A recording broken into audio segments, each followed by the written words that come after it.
They've been working the great salt deposits at Wieliczka, Poland, near Krakow, for over 700 years. Today, the facility uses the most modern equipment. But in the past, the salt was mined by hand with simple pickaxes and drills. As the miners carved out the rock salt, great caverns formed. As they went deeper and deeper, the miners were forced to build steep and dangerous-looking wooden stairways.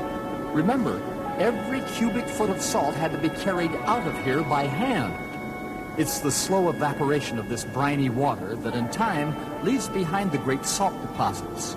The process has been going on for millions of years and continues still.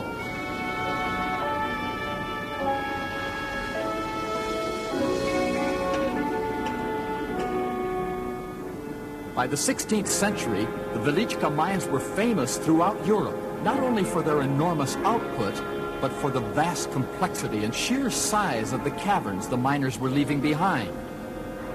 It seemed to be an underground city. Impressive machinery, and all of it animated by nothing more than sheer human sweat and muscle. Strangely, although salt air corrodes metal, it preserves wood.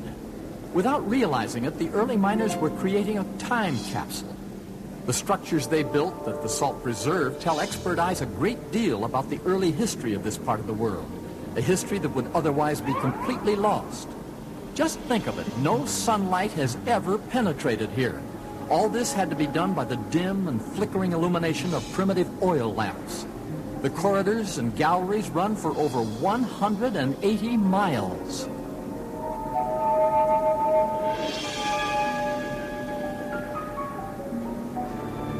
And here are the statues lovingly carved by the miners. They commemorate characters and scenes from both Poland's actual history and from a rich supply of legends.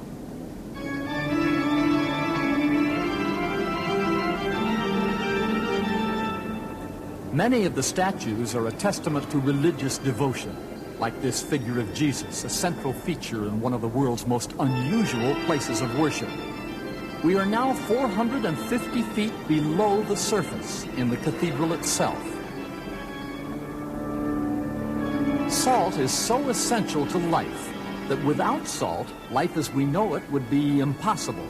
So here in this sacred place carved out of salt, a truly unique combination of the needs of the body and of the spirit.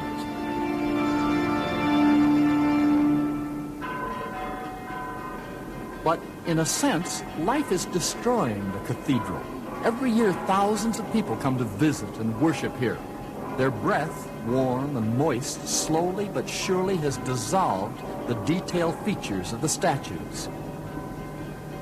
In time, these works will disappear completely.